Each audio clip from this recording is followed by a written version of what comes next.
Hello friends, optimisation technique का part 2 start कर रहे हैं। बेसिकली ये स्पेसिफिकली इसमें क्वेश्चंस जो होंगे वो लीनियर प्रोग्रामिंग वाले आपके टॉपिक से होंगे। तो स्टार्ट करते हैं क्वेश्चन 1 से।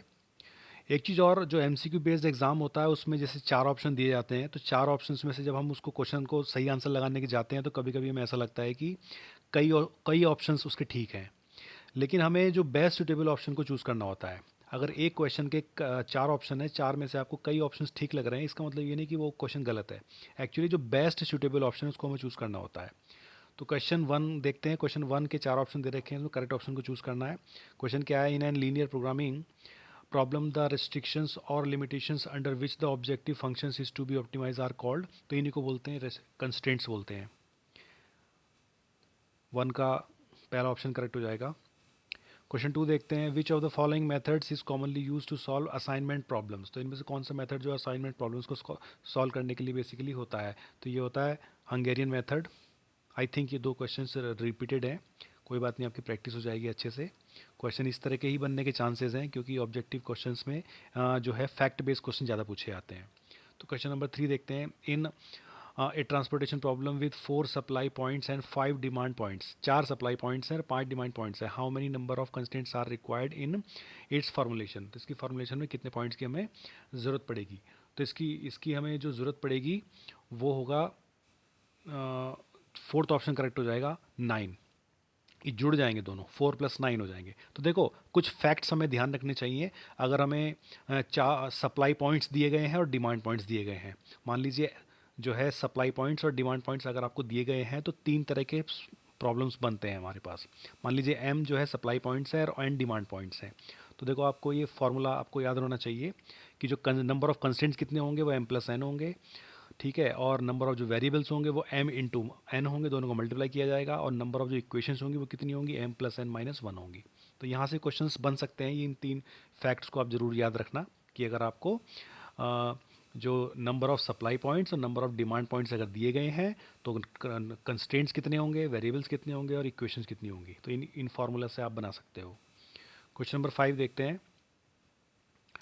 If the ith constraint of a primal maximization is equality, then the dual minimization इसको बोलेंगे variable Y I is.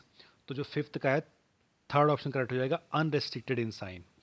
Unrestricted in sign इसका सही आंसर होगा। फिफ्थ का थर्ड ऑप्शन करेक्ट हो जाएगा। आगे बढ़ते हैं। Question number 6।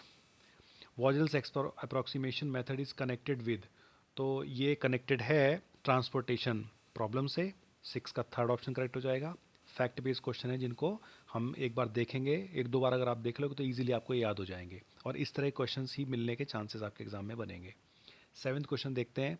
In the simplex method, if in pivot column all the entries are negative और zero, when choosing leaving variables then, तो ये होगा अनबाउंडेड। तो 7th का जो है फोर्थ ऑप्शन करेक्ट होगा, अनबाउंडेड। 8th क्वेश्चन देखते हैं।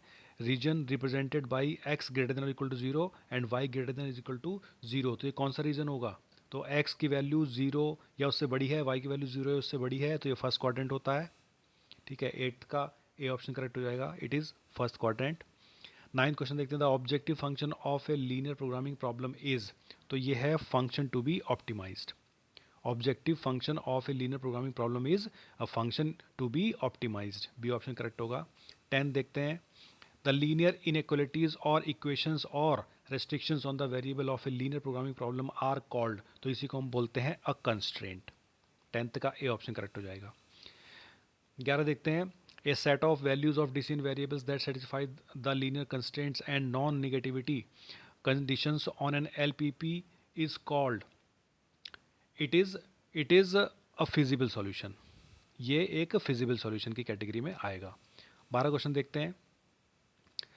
The maximum value of z equation दे रखी, z is equal to 3x + 4y subjected to constraints x + y less than equal to 4 where x is greater than equal to 0 and y is also greater than equal to 0। तो ये इसको अगर आप solve करोगे, इसको रख के देखोगे तो इसका आंसर 16 आ जाएगा। 16 12 का है, ये 16 16 इसका आंसर आ जाएगा। देखो कभी कभी ऐसा होता है कि एग्जाम में एज इट इज़ क्वेश्चन मिल जाता है, तो अगर आपको इक्वेशन वगैरह याद रहेंगी तो अगर आप या तो आपको इसको सॉल्व करोगे तो आप इजीली इसको निकाल पाओगे। अगर आपको सॉल्व नहीं किया तो एमसीक्यू बेस्ड क्वेश्चन देखने का फायदा ही होता है, कभी कभी हमें एग्जैक्टली क्वेश्चन मिल जाता है तो आप इसको क्वेश्चन को देखते ही इसका आंसर लगा दोगे, 16 आ जाएगा। तो 12 का सी ऑप्शन करेक्ट होगा, 16 इसकी वैल्यू आ जाएगी। The optimal value of the objective function is attained at the points. तो ये अटेंड होगी corner points of the feasible reason. Corner points of the feasible reason पर जो है वो ऑप्टिमल वैल्यू होगी। 14 देखते हैं, which of the following is a type of linear programming problem. तो इनमें से देखो कौन सी जो है लीनियर प्रोग्रामिंग टाइप की प्रॉब्लम है, तो ये सारी की सारी लीनियर टाइप की प्रॉब्लम प्रॉब्लम है। All of the above option correct हो जाएगा। 15 देखते हैं, objective function of an LP problem is. तो ऑब्जेक्टिव फंक्शन एलपी प्रॉब्लम का क्या है, तो यह है अ function to be optimised, B option correct होगा। 16 क्वेश्चन देखते हैं, the optimal value of the objective function is attained at the points given by corner points of the feasible region.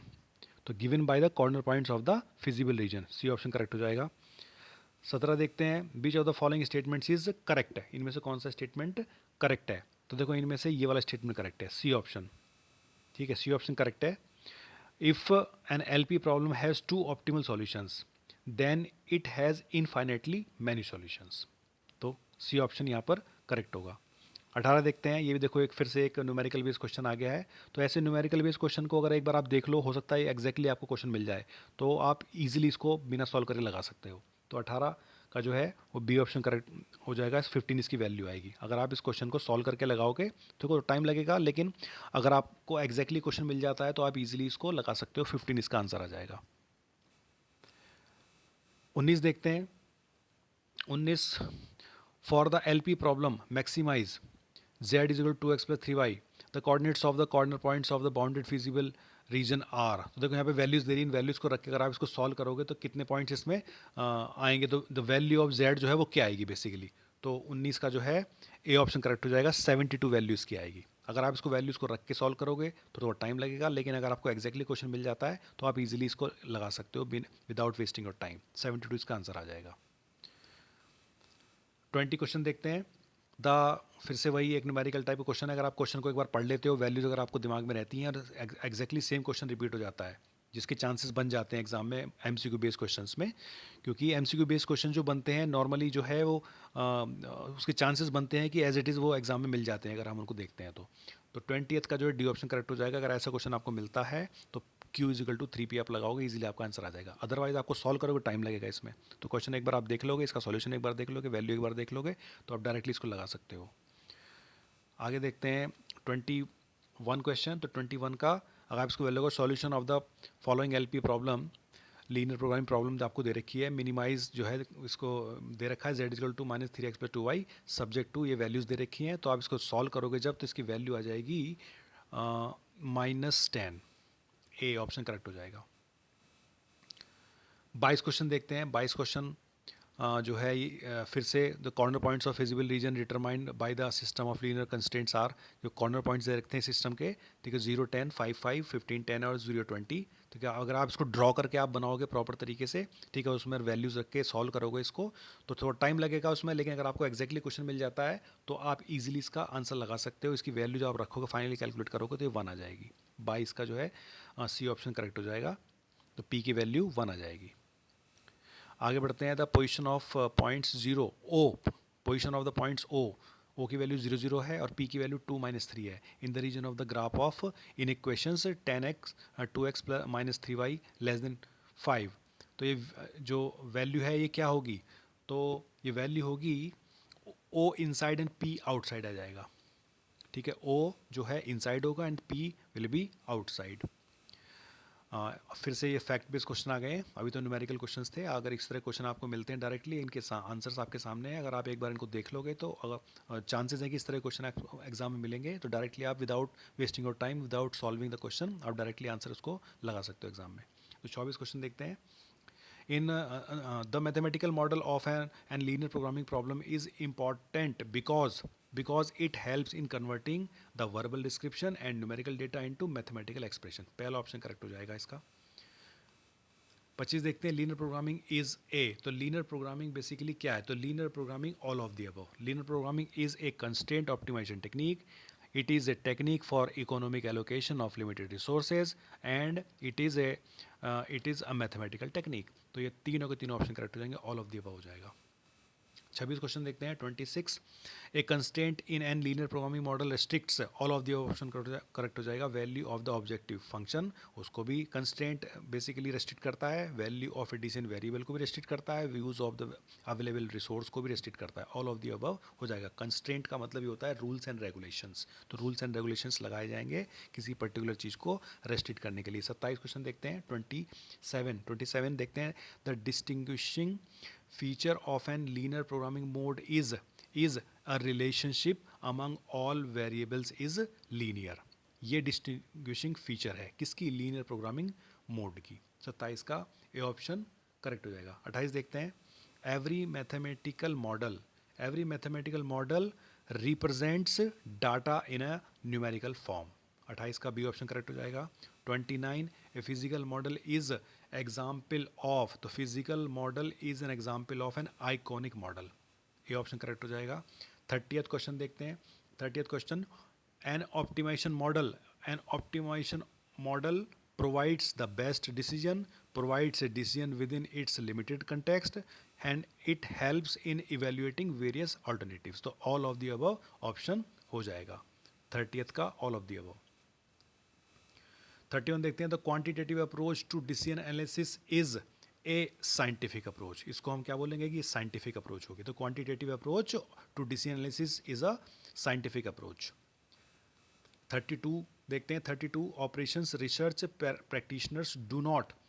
तो ऑपरेशन रिसर्च प्रैक्टिशनर्स जो है वो क्या नहीं करते हैं बेसिकली? तो वो क्या नहीं करते हैं? वो प्रिडिक्ट फ्यूचर एक्शन ऑपरेशंस, वो फ्यूचर एक्शंस और ऑपरेशंस को प्रिडिक्ट नहीं करते हैं ऑपरेशन रिसर्च प्रैक्टिशनर्स। तो सी ऑप्शन करेक्ट हो जाएगा। 33 देखते हैं, 33 operation research OR approach is typically based on the use of mathematical model. तो मैथमेटिकल मॉडल के ऊपर बेस्ड होती है। 34 क्वेश्चन देखते हैं, 34 क्वेश्चन क्या कह रहा है? The mathematical model of an linear programming problem is important because, okay, तो रिपीटेड क्वेश्चन है, it helps in converting the verbal description and numerical data into mathematical expression. 34 का ए ऑप्शन करेक्ट है। Operation research is the outcome of, तो operation research basically किसका outcome है? तो it is the outcome of combined efforts of talents of all fields. 35 का सी option correct होगा।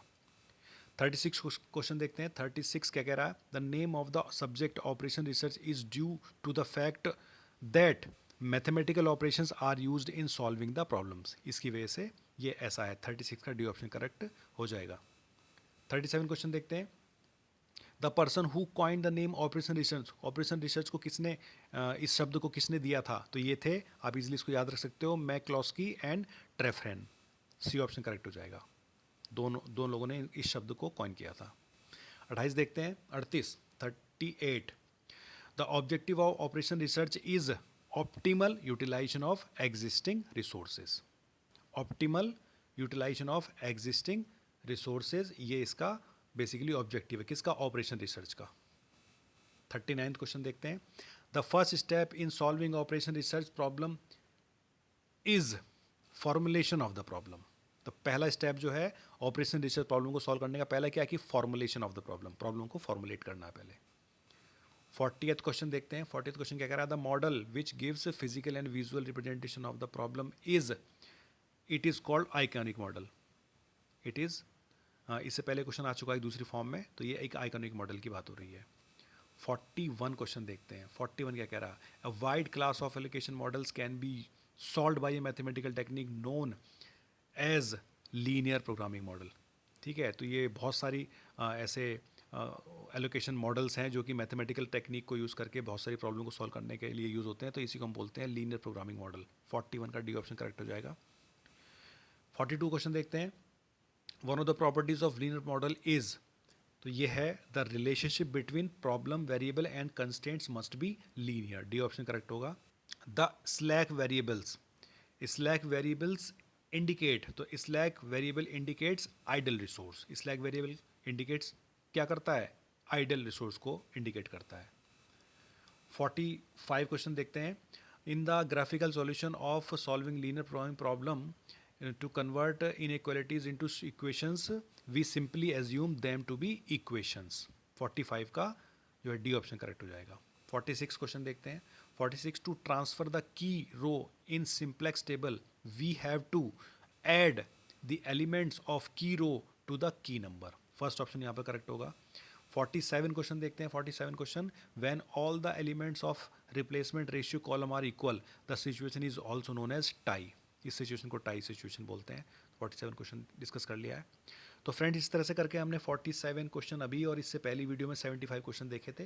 Basically अभी जो है मैं यूनिट वाइज कोशिश कर रहा हूँ क्वेश्चंस प्रोवाइड करने की। ये अभी लीनियर प्रोग्रामिंग जो आपका टॉपिक है वहाँ से मैक्सिमम क्वेश्चंस थे। इसके बाद जो आपका दूसरा टॉपिक है, दूसरी यूनिट है, उसके लिए दूसरी वीडियो बनाने की कोशिश करेंगे। तो फ्रेंड्स, होपफुली कि ये क्वेश्चंस आप लोगों के लिए ज़रूर हेल्पफुल होंगे। अभी के लिए चलते हैं। Thank you so much. Bye bye and have a nice day.